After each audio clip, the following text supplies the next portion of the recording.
अमेरिकी राष्ट्रपति Donald Trump ने भारत पर कुल 50% यानी कि 50% का टैरिफ लगा ही दिया है। बहुत बड़ी हलचल यहां पर हो रही है, लेकिन भविष्य में किस तरह से भारत की अर्थव्यवस्था पर आखिर वो कौन से जोन होंगे, वो कौन सी कैटेगरीज होंगी जहां पर सबसे ज्यादा असर पड़ सकता है, इससे बचने का क्या तरीका है, आम जन पर इसका क्या असर पड़ेगा और कैसे इन चुनौतियों के बीच में से वो उपाय भी होने चाहिए जो हमारे और आपके लिए बेहद जरूरी है अपनाने। इसी पर बातचीत के लिए जाने माने मार्केट एक्सपर्ट हमारे साथ मौजूद हैं। अनिल राय जी मौजूद हैं। बहुत बहुत स्वागत है सर आपका। पहला सवाल अनिल जी यही है, ट्रंप के टैरिफ जो कि 50% भारत पर लगाया गया है, उसका कितना बड़ा असर आप कौन कौन से सेक्टर पर देखते हैं? देखिए, ट्रंप ने जो टैरिफ लगाया है इसका असर जो है मोस्टली जितने एक्सपोर्टिंग सेक्टर्स हैं जिनकी इनकम ज़्यादा एक्सपोर्ट से होती है, जैसे कि हमारी इलेक्ट्रॉनिक कंपोनेंट हो गए, या फिर जो हमारे ऑटो सेक्टर हो गए, या फिर फार्मा हो गया, आईटी के भी कुछ क्षेत्र हैं वो हो गए, तो इन पर जो ज्वेलरी सेक्टर हो गया, टेक्सटाइल सेक्टर हो गया, इन पे सबसे ज़्यादा इम्पैक्ट पड़ने वाला है। ये सबसे ज्यादा है जिन पर असर पड़ेगा। लेकिन असर जब हम कहते हैं तो क्या सिर्फ ये दाम का बढ़ना होता है या फिर मांग का बढ़ना? एक आम भाषा में आप जब कहते हैं कि इन सेक्टर्स पर असर पड़ेगा, तो ये असर किस तरह से पड़ता है? देखिए, ये असर इस तरीके से पड़ता है क्योंकि ये जो सेक्टर्स हैं इनकी करीब 30 से लेके 50% या किसी किसी कंपनियों की तो 60 to 70% जो एक्सपोर्ट है वो यूएस को जाती है। तो जब वो टैक्स इतना ज्यादा बढ़ा देंगे, टैरिफ इतना ज्यादा बढ़ा देंगे, तो कहीं ना कहीं इनकी जो प्रॉफिटेबिलिटी है इन सेक्टर्स की वो बहुत ज़्यादा गिर जाएगी, और जब वो गिरेगी तो सीधे सीधे इनकी जो है बैलेंस शीट में इसका फर्क दिखाई देगा, उसका फर्क फिर मार्केट में भी दिखाई देगा, इनके शेयरों में भी दिखाई देगा, इनके बिजनेस ग्रोथ में भी दिखाई देगा। देखिए, 50% का टैरिफ यहां पर डोनाल्ड ट्रंप की तरफ से लगा दिया गया है।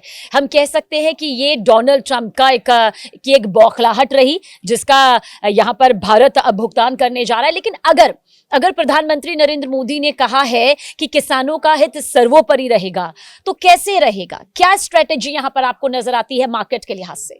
देखिए, जो पीएम मोदी ने कहा अभी रिसेंटली कि हम किसानों का हित सर्वोपरि रखेंगे, उसका सीधा सीधा मतलब है कि हम जो है एग्रीकल्चर और डेयरी प्रोडक्ट्स के ऊपर में किसी भी तरीके की हम बार्गेनिंग नहीं कर रहे हैं, उस पर हम किसी भी तरीके का उनको परमिशन नहीं देंगे कि फ्रीली आकर के सेल करें अपने डोमेस्टिक इंटरेस्ट को रखने के लिए। इसका सीधा असर दिखाई देगा। देखिए, हमारी जो इकोनॉमी है मिक्स्ड इकोनॉमी है। हमारे अभी भी 50% से ज़्यादा जो है पॉपुलेशन वो खेती में इन्वॉल्व है, कृषि में इन्वॉल्व है, और एग्रीकल्चरल इकोनॉमी यहाँ की बहुत बड़ी है। तो इस नाते ये बहुत एक अच्छा और बहुत ही देश के लिए एक सशक्त कदम है जो पीएम मोदी उठाए हैं, और उन्हें जिसके बारे में उन्होंने बात की है।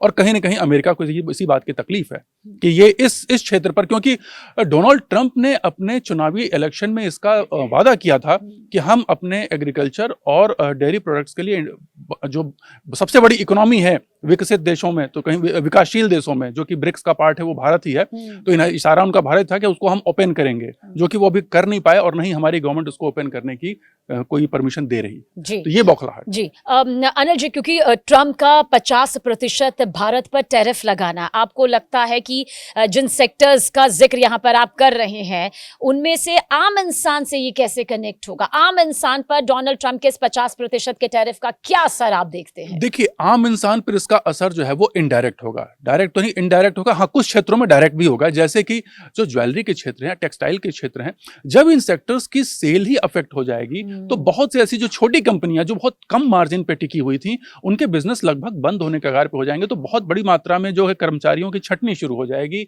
उनकी ले ऑफ शुरू हो जाएगा। तो वो एक समस्या के विषय है। जो भी टैरिफ सेंसिटिव सेक्टर्स हैं उनमें जो है रोजगार खोने की संभावना है अगर ये चीज जल्दी सॉल्व नहीं हुई तो। इसके अलावा अनिल जी, क्योंकि हम जब किसानों का जिक्र करते हैं तो आपको लगता है कि कृषि के क्षेत्र में, जिसमें हमारे भारत की अर्थव्यवस्था सबसे मजबूती के साथ टिकी हुई है, बहुत बड़ा असर पड़ सकता है? देखिए, कृषि के क्षेत्र में टैरिफ अगर लगेगा तो डेफिनेटली फर्क पड़ेगा, क्योंकि देखिए अमेरिका की जो टैक्टिक्स है ना वो प्रेडेटरी टैक्टिक्स हैं, ये हम सभी जानते हैं। ठीक है, अमेरिका जो है वो प्रेडेटरी टैक्टिक्स के साथ एंटर करता है किसी भी क्षेत्र में। तो उसमें अगर वो एग्रीकल्चरल इकोनॉमी में वो एंटर करेंगे यहाँ पे, तो यहाँ की डोमेस्टिक सारी चीज़ों को क्रश कर देंगे। वो जेनेटिकली मॉडिफाइड सीड लेकर के आएंगे। वहाँ की बहुत बड़ी कंपनियां हैं जिनका यही काम है। वो सीड यहाँ के किसानों को उनसे ही खरीदने पड़ेंगे, वो दोबारा उसको यूज़ नहीं करते। हमारे यहाँ तो हम सीड बचा के रख लेते हैं और अगले साल फिर उसको यूज़ कर लेते हैं। वो सब चीज़ें खत्म हो जाएंगी, जिससे कि कॉस्टिंग बहुत बढ़ जाएगी किसानों की, एग्रीकल्चरल कॉस्ट। तो वो उनका जो है कहीं से भी ये हमारे देश के लिए हितकारी नहीं है कि एग्रीकल्चर के क्षेत्र में या फिर जो डेयरी फार्मिंग के क्षेत्र में हम अमेरिका को खुली छूट देते हैं। और महंगाई को लेकर आपको लगता है कि डोनाल्ड ट्रंप की तरफ से जो 50% का ये टैरिफ अब लगा दिया गया है कुल, उसमें महंगाई एक सबसे बड़ा मैटर रहेगी? महंगाई एक ऐसी चीज रहेगी जिस पर बहुत ज्यादा हमारी नजर है? देखिए, मैं आपको फ्रैंकली बताऊं, 50% का टैरिफ उन्होंने लगाया है। ब्राजील के साथ साथ अब इंडिया वर्ल्ड का सबसे बड़ा टैरिफ वाला हो गया है। और ये कहीं ना कहीं एक तरीके की दादागिरी है, अगर खुले शब्दों में कहा जाए तो ये एक दादागिरी है अमेरिका की और डोनाल्ड ट्रंप की। और उनका सीधा सीधा मतलब है, उसके पीछे कहानियां बहुत दूसरे हैं। आप तो पॉलिटिकल क्षेत्र में तो आप जानती हैं कि इसके पीछे पॉलिटिकल एजेंडा बहुत बड़े लेवल पे इन्वॉल्व हैं। ठीक है, उसमें पाकिस्तान की भी इन्वॉल्वमेंट है, चाइना की भी इन्वॉल्वमेंट है। चाइना हमसे बहुत ज़्यादा खरीदता है ऑयल, लेकिन उसके ऊपर इस तरीके नहीं, उसको 90 डेज का उन्होंने छूट दे दिया, जबकि वो हमसे ज़्यादा रशिया से ऑयल खरीदता है। ठीक है, तो कहीं ना कहीं भारत को ये दबाने की, सप्रेस करने की एक टेक्निक है और ये एक बहुत लंबा सस्टेन नहीं करेगा। देखिए, अमेरिका खुद एक बहुत ही खतरनाक जगह पे खड़ा है, उसकी पूरी की पूरी इकोनॉमी एक रिस्क की जगह पे खड़ी है, बहुत बड़ा डेट है उनके पास में। और अगर ये जो भी टैरिफ वगैरह लगा रहे हैं तो उसका सीधा इम्पैक्ट उनके इन्फ्लेशन पे आएगा। अभी ही जेरम पॉल के ऊपर उन्होंने बहुत जबरदस्त प्रेशर दिया था कि आप रेट कट करिए, लेकिन उन्होंने कहा कि नहीं, अभी इन्फ्लेशन ज्यादा है इसलिए हम रेट कट नहीं करेंगे। तो अब आने वाले समय में सितंबर में रेट कट की उम्मीद है। अगर इन्फ्लेशन बढ़ गया तो फिर रेट कट कर पाना वहां के लिए संभव नहीं होगा, जो कि यूएस की इकोनॉमी के लिए अच्छा नहीं है। अनिल जी, क्यों ट्रंप के जरिए 50% का ये टैरिफ लगा दिया गया है? जिस तेल के बारे में बार बार अमेरिका इसे बड़े प्राथमिकता के साथ उठा रहा है, वो गले से नीचे नहीं उतर रहा है एकदम। क्या रूस और भारत की बढ़ती हुई मजबूती जो अर्थव्यवस्था को और मजबूत कर रही थी, ये वजह यहाँ पर रही हमारी अर्थव्यवस्था को डगमगाने की कोशिश? एकदम। देखिए, ये क्या है कि प्रधानमंत्री मोदी के नेतृत्व में एक बहुत बड़ा, अगर देखा जाए तो वर्ल्ड ऑर्डर में एक शिफ्ट हुआ। पहले अमेरिका की दादागिरी हुआ करती थी, पूरे वर्ल्ड के ऊपर में एक डोमिनेंस था, और डॉलर की दादागिरी हुआ करती थी कि अगर आपको इंटरनेशनल ट्रेड करना है तो डॉलर में ही करना होगा। पीएम मोदी ने पिछले कुछ सालों में ब्रिक्स को बहुत स्ट्रांग बनाया। रशिया, चाइना, ये आपस में एक बहुत, ब्राजील, ये अपने इंडिया के साथ, तो इन्होंने एक बहुत अच्छा एक ग्रुप बनाया। और ये ट्रंप के गले से नीचे उतरा, ट्रंप के गले से नहीं उतरा। और साथ में इन्होंने क्या शुरू कर दिया कि इन्होंने ये कहा कि हम अब आपस में एक दूसरे की करेंसी में ही ट्रेड करेंगे, हम डॉलर को अवॉइड कर देते हैं। इसको डॉलर डी डॉलराइजेशन का कॉन्सेप्ट दिया गया, जो सबसे बड़ा डर अमेरिका के लिए उभर करके आया। और फिर अमेरिका को लगा कि ये अगर आपस में मिल करके ये देश आपस में अगर एक हो जाते हैं तो हमारी फिर जो लीडरशिप पोजीशन है, जो दो सरपंच वाली स्थिति है कि हम ही दादा बने बैठे हैं पूरे विश्व के, वो खत्म हो जाएगी। और वो काफी हद तक हो भी रहा है, मैं ईमानदारी से बताऊं, काफी हद तक हो भी रहा। तो वही चीजें हैं जिसका ये बहाना है। टैरिफ तो केवल एक बहाना है अपने पॉलिटिकल एजेंडा को साधने के लिए। ये एक दबाव की राजनीति है, टैरिफ के माध्यम से हम दबाव बना रहे हैं। हालांकि ट्रंप जो है वो फेमस है अपनी बातों से पलटने के लिए, ये आपसे बेहतर कोई नहीं जान सकता। हर दूसरे दिन उनका ट्वीट नया नया आ जाता है। वो एलन मस्क से झगड़ लिए, उन्होंने दोहरा रवैया डोनाल्ड ट्रंप का हमेशा से आता रहा है। अच्छा, भारत की बढ़ती और मजबूत होती अर्थव्यवस्था, क्या यही डोनाल्ड ट्रंप की आंखों में चुभ रही थी, जिसके चलते 50% का ये टैरिफ लगा दिया गया हमारी अर्थव्यवस्था? क्योंकि आप मार्केट एक्सपर्ट हैं और बेहतर तरीके से बता। देखिए, मार्केट एक्सपर्ट होने के नाते हमें कई सेक्टर्स को एनालाइज करना पड़ता है सबीना जी। तो मैं आपको एक बड़ी बात बताऊंगा कि केवल ये कारण नहीं है। हमारी देश की इकोनॉमिक स्थिति तो उभर रही है और अच्छे से बढ़ भी रही है। दूसरा सबसे बड़ा खतरा अमेरिका को हो गया है कि जो हमने डिफेंस मैन्युफैक्चरिंग शुरू कर दी। पहले डिफेंस के सारे इक्विपमेंट्स अमेरिका ही बेचता था और आत्मनिर्भर भारत की तरफ वॉर दुनिया का सबसे बड़ा, अमेरिका के लिए सबसे बड़ा बिजनेस वॉर हुआ करता था। जब भी अमेरिका की इकोनॉमी खतरे में आती थी तो कहीं ना कहीं वॉर शुरू होता था और वहां वो हथियार इक्विपमेंट्स बेच करके उनकी इकोनॉमी हो जाती थी। अभी अगर आपने देखा तो ब्रह्मोस के हमें ऑर्डर मिल रहे हैं बाहर के देशों से। अभी ऑपरेशन सिंदूर में कई ऐसी चीजें हैं हमारे देश की जो वर्ल्ड के सामने आई हैं, पूरे विश्व के सामने आई हैं, जिनकी वजह से हमारे पास एक्सपोर्ट के ऑर्डर आ रहे हैं हमारी जो डोमेस्टिक डिफेंस मैन्युफैक्चरिंग कंपनीज हैं उनके पास।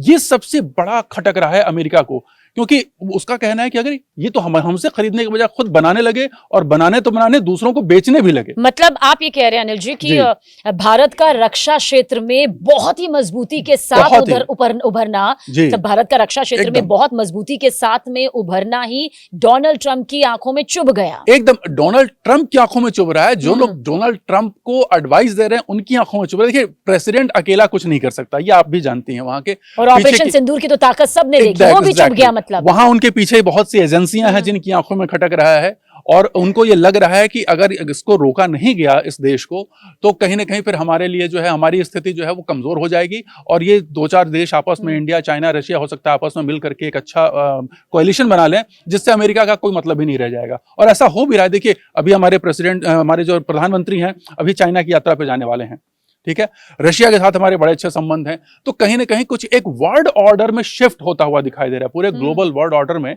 एक शिफ्ट दिखाई दे रहा है, और आने वाले कुछ समय मुझे लग रहा है कि इस पूरा का पूरा ऑर्डर शिफ्ट हो जाएगा। इसी का डर है अमेरिका को, क्योंकि आत्मनिर्भर भारत जी, की एक बहुत बड़ी तस्वीर अब तक सामने आ चुकी है। बहुत बड़े स्तर पर तैयारियां न सिर्फ चल रही हैं बल्कि आगे बढ़ रही हैं। क्या ये भी टैरिफ लगाने के पीछे की एक सबसे बड़ी वजह रही? एकदम वजह है। टैरिफ तो एक बहाना, मैंने कहा ना, टैरिफ तो एक बहाना है, वो एक डराने धमकाने की टेक्निक है, और बहुत बड़ी बात नहीं होगी अगर मैं कहूंगा कि अगर हो सकता है कि इंडियन गवर्नमेंट इससे उभरने के लिए अगर कहीं ना कहीं अगर फिर से एक पुराना स्वदेशी वाला अभियान अगर शुरू कर दें कि हम केवल उन्हीं प्रोडक्ट्स को खरीदें जो कि हमारे देश में बने हुए हैं, तो अमेरिका की हालत खराब हो जाएगी, मैं बताऊं।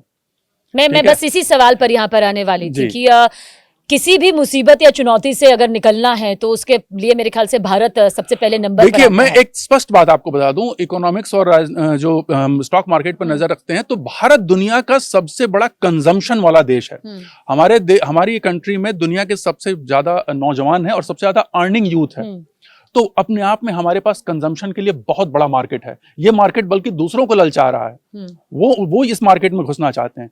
तो अगर हमारे पास इतना बड़ा कंजम्पशन का मार्केट है, हमारी इकोनॉमी ग्रो कर रही है, तो हमें दूसरों के ऊपर बहुत ज्यादा देखने की आवश्यकता नहीं है। बहुत बड़ा नहीं कहूंगा कि बहुत बड़ा कोई अमाउंट है जो कि यूएस के साथ ट्रेड में इन्वॉल्व है, और उसको बहुत लंबे समय तक उसको वो सस्पेंड कर भी नहीं सकते, ठीक है। तो फार्मास्यूटिकल के ऊपर बहुत लंबा वो टैरिफ नहीं लगा सकते हैं, अगर वो लगाएंगे तो वो उनके लिए खुद सुसाइडल होगा, ठीक है। तो कुल मिलाकर मुझे लगता है कि ये हमारे देश की गति को रोक नहीं पाएंगे, चाहे ट्रंप हो चाहे अमेरिका का कोई भी दूसरा राजनेता। मतलब आप ये कह रहे हैं कि राष्ट्रपति अमेरिकी राष्ट्रपति डोनाल्ड ट्रंप की तरफ से जो 50% का टैरिफ लगाया जा रहा है, लगा दिया गया है, वो भारत की रफ्तार को रोक नहीं पाएगा? एकदम नहीं। देखिए, टेक्निकली अगर शॉर्ट टर्म में कहा जाए तो कहा जा रहा है कि 0.2 से लेके 0.4% तक की जीडीपी में थोड़ा सा इन्फ्लुएंस आ सकता है अगर ये पूरे साल भर सस्टेन रहा तो, लेकिन हम जानते हैं कि ये साल भर सस्टेन नहीं रहेगा। ये एक बेटर डील के लिए बार्गेनिंग की बात हो रही है, जबकि हमारे देश ने क्लियर कर दिया कि कुछ मुद्दों पे तो हम कोई तरीके का हम बात करेंगे ही नहीं। एग्रीकल्चर के ऊपर में, डेयरी के ऊपर में हम किसी भी तरीके से कोई कॉम्प्रोमाइज नहीं करेंगे। उसके अलावा आपको जो बात करनी है वो कर लीजिए। प्रधानमंत्री नरेंद्र मोदी ने यह भी कहा कि मैं जानता हूं कि मुझे इसकी बहुत भारी कीमत चुकानी पड़ेगी। भारी कीमत जैसे शब्दों का इस्तेमाल किया, लेकिन उन्होंने कहा कि भाई किसानों के हितों से किसी तरह का कोई समझौता नहीं होगा। कौन सी भारी कीमत? देखिए, भारी कीमत यही है कि उनकी जो उन्होंने कहा कि हमारे जो एक्सपोर्ट्स को वो हैम्पर कर रहे हैं, उन्होंने ये भी कहा है कि आने वाले समय में इसको हम और बढ़ा सकते हैं। अगर रशिया से उन्होंने खरीदना नहीं बंद किया ऑयल, तो इंडिया का रशिया से ऑयल खरीदना बंद होना मुझे आने वाले भविष्य में दिखाई नहीं दे रहा है। तो वो एक बहाना है जिसके नाते वो कहीं ना कहीं उसको प्रेशराइज करने की कोशिश करेंगे। दूसरी चीज देखिए, जो जियोपॉलिटिकल सिनेरियो में अगर देखा जाए तो अमेरिका को इस महाद्वीप में दक्षिणी जहां पे इंडिया है, इसके आसपास अपना एक बेस चाहिए, जहां पर पहले अफगानिस्तान उनका एक मिलिट्री बेस था, जहां पर वो अपने हिसाब से मैनिपुलेशन कर, अपने हिसाब से आर्मी को डिप्लॉय कर सकें। अब वो कहीं ना कहीं उन्होंने पहले सोचा कि शायद भारत बन जाएगा, लेकिन भारत इस मामले में बहुत स्ट्रिक्ट रहा है। तो अब वो पाकिस्तान को, अगर आपने देखा हो तो उन्होंने अपना क्रिप्टो का शुरू कर दिया वहां पे, और उसके अलावा फिर उन्होंने कहा कि हम वहां पे ऑयल निकालेंगे और एक दिन ऐसा भी हो सकता है। तो ये सब बातें जबकि बेमानी है, इन सब बातों का कोई अर्थ नहीं है। अभी बलूचिस्तान से आ गया कि नहीं, जो ऑयल रिजर्व है थोड़ा बहुत वो बलूचिस्तान में है। जो यूक्रेन की लड़ाई आप देख रही हैं, यूक्रेन की लड़ाई अमेरिका का अपना इकोनॉमिक स्थिति सुधारने का तरीका है, क्योंकि पूरे यूक्रेन को बनाने संवारने की जिम्मेदारी वो खुद देंगे और कहेंगे कि हम आपके यहाँ चीजों को डेवलप करेंगे, जिसका पैसा हम आपसे ही लेंगे। तो वो एक तरीके से वो मार्केट क्रिएट कर रहे हैं। लड़ाई बहुत बड़ा बिजनेस है अमेरिका के लिए। लेकिन बचा कैसे जा सकता है, क्योंकि ट्रंप का टैरिफ अटैक तो यहाँ पर सामने आ चुका है। बचने के वो कौन कौन से रास्ते, एक मार्केट एक्सपर्ट होने के नाते, बाजार को बहुत बारीकी से समझने के नाते आपको क्या लगते हैं वो रास्ते? देखिए, हमारा बाजार काफी हद तक एक मैच्योर बाजार हो चुका है। अगर आपने देखा, इतनी सब धमकियों और इतनी सब बुरी चीजों के बावजूद भी बाजार बहुत नहीं गिर रहा है। जैसा लोगों को लग रहा था कि अचानक से बहुत बड़ा कोई आ जाएगा, बाजार में अब कहीं ना कहीं एक रेजिलियंस आ गया है। वो थोड़ा बहुत नीचे जाकर के फिर ऊपर आ जाता है, फिर सस्टेन कर ले रहा है। बचने का तरीका ये है, जैसा आपने पूछा, कि वो ये है कि आसपास के जो हमारे देश हैं, जो अच्छे जिनसे हमारे अच्छे संबंध हैं या जो बड़ी इकोनॉमीज हैं उनसे एक अच्छा रिलेशन बना लिया जाए, जो कि ऑलरेडी मेरे ख्याल से गवर्नमेंट इसमें लग चुकी है। और दूसरी चीज, हमें डोमेस्टिक जो अपने कंजम्पशन है उसको स्पीड अप करने की जरूरत है, रैंप अप करने की जरूरत है। दूसरा तरीका है जो गवर्नमेंट मुझे ख्याल से वो सबसे बाद में करेगी, जो हमारी करेंसी को थोड़ा सा डिवैल्यूएशन अगर कर दें तो वो इससे ऑफसेट हो जाएगा इम्पैक्ट। दूसरा और एक तरीका है कि हम अगर अपने यहाँ इंडस्ट्रीज लगाने के लिए इंसेंटिवाइजेशन कर दें या पीएलआई की स्कीम्स को और अच्छे से कर दें, तो हमारे यहाँ इतना ज्यादा बिजनेस का इनफ्लो आ जाएगा कि ये टैरिफ वैरिफ के बाद जो है बेमानी हो जाएगी। अच्छा, ठीक है। भारत के अगर अमेरिका के साथ रिश्तों में एक और खटास यहाँ पर नजर आती है, ये खाई अगर थोड़ा सा और ज्यादा पड़ जाती है, तो क्या कुछ आपको लगता है कि भारत को किन देशों के साथ अब अपने रिश्तों को और ज्यादा प्रगाढ़ मजबूत करने की जरूरत है ताकि इस टैरिफ के असर को काफी हद तक बेअसर किया जा सके? देखिए, इसमें रशिया के साथ हमारे संबंध अच्छे हैं, चाइना के साथ भी संबंध अच्छे करने की आवश्यकता जरूर है, जिसके लिए ऑलरेडी प्रधानमंत्री मोदी वहां के लिए जाने की बात कर चुके हैं। उसके अलावा जो है यूरोपियन यूनियन के साथ में, क्योंकि उन्होंने यूरोपियन यूनियन को भी धमकी दी है, तो वहां पे भी जो है हमारे हमने यूके के साथ एक एफटीए ऑलरेडी हम कर चुके हैं।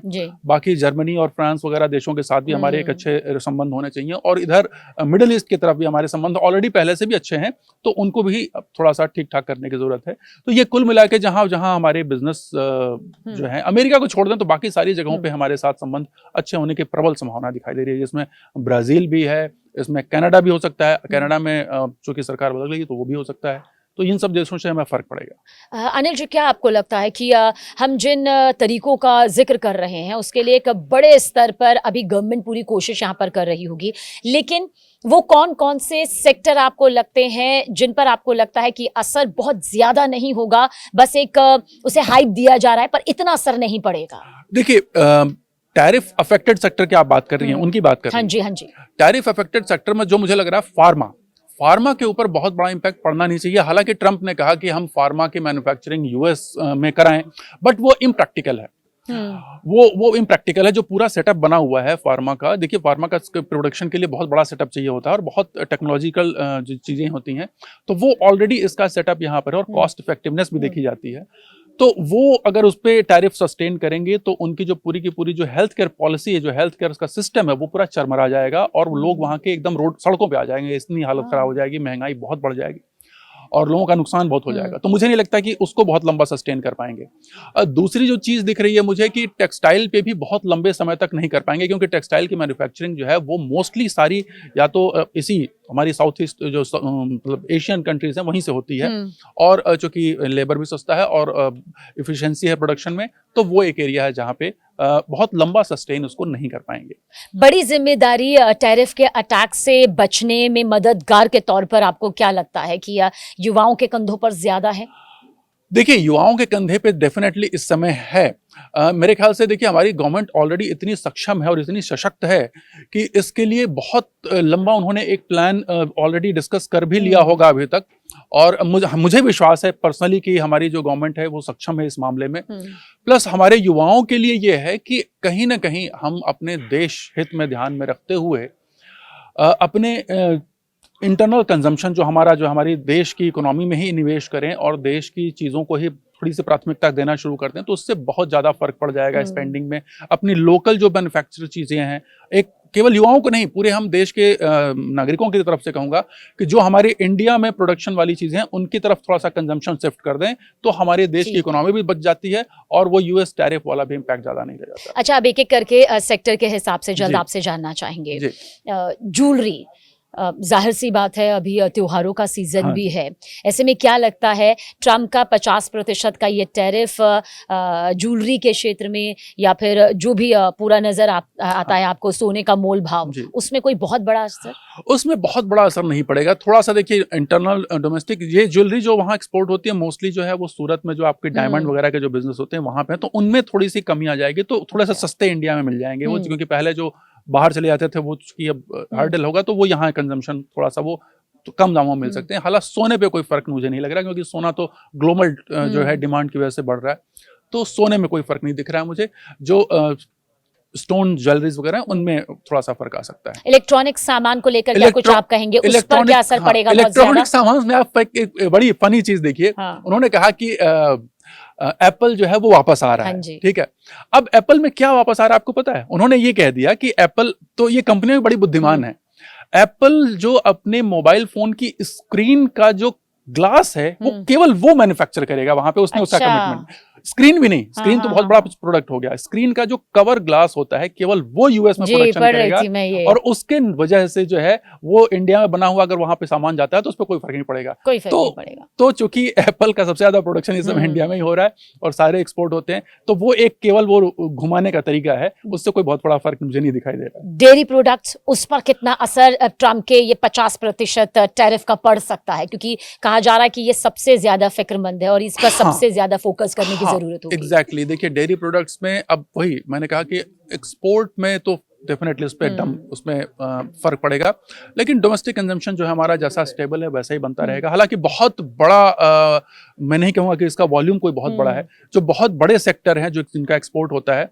वो फार्मा के सेक्टर हैं, वो ऑटो कंपोनेंट के हैं, टेक्सटाइल के हैं, इनमें बहुत बड़े मात्रा में कारोबार होता है, ज्वेलरीज में भी कारोबार होता है, और जो आपका जो डेयरी प्रोडक्ट है इसका बहुत छोटा हिस्सा ही वहां जाता है, तो इससे कोई बहुत बड़ा फर्क हमारी इकोनॉमी पे नहीं पड़ेगा। अनिल जी, ये समझने की कोशिश करेंगे कि कितने शुरुआती वो साल रहेंगे जब सबसे ज्यादा प्रभाव नजर आएगा, और फिर कितने सालों के बाद आपको लगता है कि 50% का जो ये टैरिफ है उसका जो असर है अब उस हिसाब से नजर नहीं आ रहा जो शुरुआती दौर के हिसाब से नजर आता था? देखिए, अभी मैं कहूंगा कि अभी मेरे ख्याल से इसके बहुत दूर हम ना जाएं, क्योंकि ये सारी की सारी चीजें प्रेशर टैक्टिक्स जो लगाई जा रही हैं, अगस्त में ही 21 अगस्त के आसपास अगर आप देखें तो एक हमारी ट्रेड डील की मीटिंग होने वाली है इंडिया में, और ये कुछ प्रेशराइज जो है वो इसी के लिए प्रेशराइज किया जा रहा है चीजों का, ताकि वहां पे वो आर्म ट्विस्टिंग है कि आप मेरे हिसाब से मेरी बातों को मानते हुए एक ट्रेड डील कर लें, क्योंकि बिना ट्रेड डील हुए यूएस की इकोनॉमी भी जो है वो आगे नहीं बढ़ पाएगी। ऐसे ही वो 1.5% की जीडीपी है उनकी ग्रोथ रेट, हमारी तो 6.5 है, उसके बाद हमें कह रहे थे कि वो हमारी इकोनॉमी बेकार है और उनकी इकोनॉमी अच्छी है। तो ये मूर्खतापूर्ण बातें हैं, और उसमें बहुत लंबा समय भारत एक ऐसा देश हो चुका है पूरे वैश्विक स्तर पे कि इससे बिना व्यापार किए हुए कोई भी देश जो है अपनी स्थिति, अपनी आर्थिक स्थिति को चला ठीक से नहीं सकता है। तो इसलिए भारत को नकारा नहीं जा सकता है। हाँ, थोड़ी बहुत खींचातानी होकर के कहीं ना कहीं एक सेटलमेंट 1-2 महीने में ये हो जाना चाहिए जो मुझे लग रहा है, और उसके बाद फिर चीजें स्ट्रीमलाइन हो जाएंगी। अमेरिकी राष्ट्रपति डोनाल्ड ट्रंप ने ये तक कह दिया था कि अभी हाल ही में कहा कि पाकिस्तान एक दिन तेल बेचेगा, बल्कि पाकिस्तान में खुद इसको लेकर मीम्स बने कि अच्छा पाकिस्तान के पास तेल है, ये आज ही पाकिस्तान को मालूम चला। देखिए, डोनाल्ड ट्रंप जो है उनके एक बड़ा मीम भी आता है। डोनाल्ड ट्रंप को मैं हमेशा कहता हूं कि वो एक वॉकिंग मीम प्रेसिडेंट बन चुके हैं। उनके ब्रेन और माउथ में कोई कनेक्ट नहीं रह गया है, वो कुछ भी बोल देते हैं।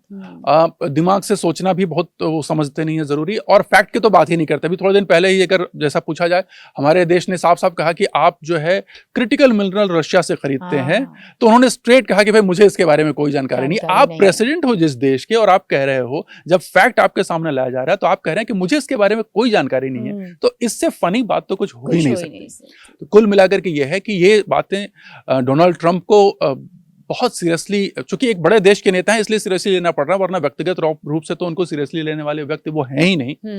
लेकिन ये है कि बहुत जल्दी चीजें रिजॉल्व हो जानी चाहिए, जैसा कि हम अपेक्षा लगा रहे हैं। मार्केट पर इसका क्या असर पड़ेगा, शेयर बाजार पर इसका क्या असर? शेयर बाजार पर इसका असर जो है वो थोड़ा बहुत तो पड़ रहा है, और वो जो पड़ रहा है वो टैरिफ से बहुत बड़ा फर्क मुझे नहीं दिख रहा है। हाँ, एक अनसर्टेनिटी बनी हुई, एक वोलेटिलिटी आ गई है मार्केट में।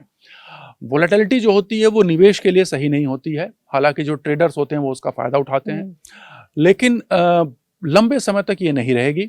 जो थोड़ा बहुत मार्केट में गिरावट इस समय देखने को मिल रही है सबीना जी, उसमें केवल इसका रोल नहीं है, उसमें रोल है कि जो क्वार्टरली रिजल्ट आ रहे हैं उनमें भी थोड़ा सा इम्पैक्ट दिख रहा है। और मैं फिर कहूंगा कि सितंबर जो महीना जब शुरू होता है तो हमारे यहाँ त्योहारों की जो शुरुआत हो जाती है, और जो हमारे डोमेस्टिक कंजम्पशन है वो बढ़ जाते हैं। तो सितंबर ऑनवर्ड जो होता है ना, 6 महीना मार्च तक का, वो बहुत बढ़िया महीना होता है। तो यहाँ से हमारी इकोनॉमी जो है, इंटरनल कंजम्पशन हमारा रैंप अप होता है। तो देखिएगा बाजार जो है अगस्त के बाद सितंबर से फिर वो धीरे धीरे संभलना और ऊपर जाना शुरू। बिल्कुल इसी सवाल के साथ हम आने वाले थे कि अब ये त्योहारों का सीजन शुरू हो चुका है, वो फेस्टिव सीजन है जिसमें अब त्योहार आ भी चुके हैं, आ भी रहे हैं, और अभी आने वाले वक्त में काफी सारे त्योहार भी हैं। क्या बड़ी महंगाई का सामना या कुछ चुनौतियों का सामना आम लोगों को करना पड़ सकता है? मुझे नहीं लग रहा है कि बहुत बड़ी कोई महंगाइयों का सामना करना पड़ेगा। सितंबर महीने में जो है वो चीज़ें धीरे धीरे स्ट्रीमलाइन हो जाएंगी, और कोई बहुत बड़ा मुझे नहीं दिख रहा हूँ, क्योंकि बहुत सही तरीके से मैनेज किया जा रहा है। देखिए, डॉलर जिस तरीके से अप्रिशिएट हो रहा है, यूएस डॉलर इंडियन रुपीस के मुकाबले उसको भी गवर्नमेंट बहुत तरीके से, आरबीआई लगी हुई है उसको मैनेज करने में। वरना अमेरिका तो चाहता ही है कि हमारी अर्थव्यवस्था पर उसका सीधा असर पड़े। जिस तरीके से एफआईआईज के लगातार सेलिंग चल रही है, वो ये चाहते हैं कि हमारी स्टॉक मार्केट क्रैश हो जाए, ताकि वो दुनिया में दिखा सके कि देखो मेरी वजह से आपका स्टॉक मार्केट क्रैश हो गया। लेकिन वो भी बहुत सस्टेन्ड है। और सबसे बड़ी चीज, जैसा कि आपने कहा, हमारे पास इस साल हमारे जो डीआईआईज, डोमेस्टिक इन्वेस्टर, डीआईआईज की जो है मार्केट शेयर, जो शेयर होल्डिंग है, वो एफआईआईज को एक्सीड कर चुकी है। अच्छा, ऐसा ऐसा पहली बार हुआ इस तरीके से, बहुत लंबे समय के बाद, बहुत पहले हुआ होगा। तो अब जो है हमारी जो स्टॉक मार्केट है वो अब उनके ऊपर डिपेंडेंट नहीं रह गई है। और डीआईआईज के पास अभी भी पैसा जो है, जैसा आपने कहा, हमारी जनता से ही आ रहा है। जो हमारे रेजिडेंट्स हैं, आप जैसे, हम जैसे लोग, जो हम एसआईपी के फॉर्म में उनको फंड देते जाते हैं, उसी से वो मार्केट को में बाय करते हैं और वो मार्केट स्टेबलाइज हुआ रखा है जी। और दूसरी चीज, एक बात मैं सबीना जी कहना चाहूंगा, वो आपके लिए भी और बाकी सारे दर्शकों के लिए, एक ऐसा सेक्टर मैं आपके सामने शेयर करूंगा जो कि एक तो टैरिफ प्रूफ है और दूसरा उसमें निवेश बहुत लंबे समय के लिए बहुत अच्छा बेनिफिशियल होगा। अच्छा, वो ये है हमारा, सारे दर्शकों को बहुत हाँ गौर से जी, सुनना चाहिए। वो है डिफेंस सेक्टर। जैसे हमने अभी कहा, जो सबसे बड़ी आंखों की करकरी बनी हुई है पूरे अमेरिका की, हम अपने डिफेंस में आत्मनिर्भर भी हो रहे हैं और साथ में एक्सपोर्ट भी कर रहे हैं और इसकी डिमांड भी बढ़ रही है। तो इसमें इन्वेस्टमेंट सबसे ज्यादा, और इसमें आने वाले समय में आपको हो सकता है कि डिफेंस सेक्टर में आपको बहुत अच्छे मूव देखने को मिल जाए। और इस पर निवेश के हम तरीके बता देते हैं। अच्छा, बहुत सारे सवाल हमारे पास ऐसे आए कि जब हम कहते हैं या आप बताते हैं कि इसमें निवेश करिए, इसमें निवेश करिए, तो उसका जरिया क्या होना चाहिए? किसी एजेंट के थ्रू, या फिर एक अलग जो प्रोसेस होता है, या किसी एक जानकार एक्सपर्ट्स के थ्रू? डिफेंस में एक्सपर्ट अगर कोई है, क्या उनसे समझकर, जानकर ये निवेश का प्रोसेस आना चाहिए? देखिए, जब भी आप निवेश करें, अगर सीधा निवेश करना चाहते हैं शेयरों में, तो आप किसी एक अच्छे स्टॉक एडवाइजर से संपर्क कर लें, तो वो जो सेबी रजिस्टर्ड हो। बिना सेबी रजिस्टर्ड के पास आप ना जाएं। दूसरी चीज, आप किसी थीमेटिक म्यूचुअल फंड में लगा सकते हैं। जो डिफेंस सेक्टर के बहुत से म्यूचुअल फंड जो है, वो आप इंटरनेट में गूगल में करेंगे तो अच्छे बैंकों के, अच्छे फाइनेंशियल इंस्टीट्यूशंस के अवेलेबल हैं। उसके अलावा अगर आप मार्केट में जनरल करना चाहें तो एसआईपी के थ्रू या म्यूचुअल फंड के थ्रू वैसे कर लें। अगर आप इनडायरेक्टली करना चाहते हैं तो मतलब आप कह रहे हैं कि निवेश के लिए इस वक्त चाहे टैरिफ का कितना भी अटैक क्यों ना आए, डिफेंस सेक्टर एक ऐसा सेक्टर है जहां पर निवेश करना सबसे बेहतर है। ये बल्कि और उभर करके आएगा। अभी तक तो देखिए, अभी तो डिफेंस सेक्टर की ये शुरुआत है। मैं कहूंगा हमारे देश में पहली बार हम डिफेंस के क्षेत्र में आत्मनिर्भर हो रहे हैं। और जैसा कि आपने देखा, ये ब्रह्मोस्त्र ने जो कमाल दिखाया है, तो वो एक एग्जाम्पल बन गया है। तो जो भी कंपनियां इनके मैन्युफैक्चरिंग में इन्वॉल्व हैं, या इनके और इसके जैसी और भी, देखिए ऑपरेशन सिंदूर में आपसे बेटर कौन जान सकता है, आप तो दिन रात उसमें लगी हुई थी। तो इस बार की पूरी जो वॉरफेयर है वो टेक्नोलॉजिकल वॉरफेयर थी। तो मैं बस एक ही चीज कहना चाहूंगा, मैं कंपनियों का नाम नहीं बताऊंगा यहाँ पे, लेकिन वो सारी कंपनियां जो टेक्नोलॉजिकल वॉरफेयर में इन्वॉल्व हैं, जो इलेक्ट्रॉनिक्स वॉरफेयर में इन्वॉल्व हैं, उनका फ्यूचर बहुत ही ब्राइट है। तो आप इन पर ध्यान दें। और इस पर भी मुझे लगता है मैं एक अलग से आगे पॉडकास्ट जरूर करेंगे, जिसमें सिर्फ डिफेंस को हम बताएंगे पूरा डिटेल के साथ में, ताकि जब कोई इसमें इन्वेस्ट कर रहा हो तो उसे ये मालूम हो कि वो जहां कर रहा है उसका भविष्य यहाँ पर क्या है। बहुत बहुत शुक्रिया एक बार फिर से पॉडकास्ट के जरिए हमारे लाखों करोड़ों दर्शकों को ये बताने के लिए कि टैरिफ का जो ये टेरर है, उससे कितना डरने की, कितना बचने की और कितना उभरने की, कैसे उभरने की जरूरत है। शुक्रिया।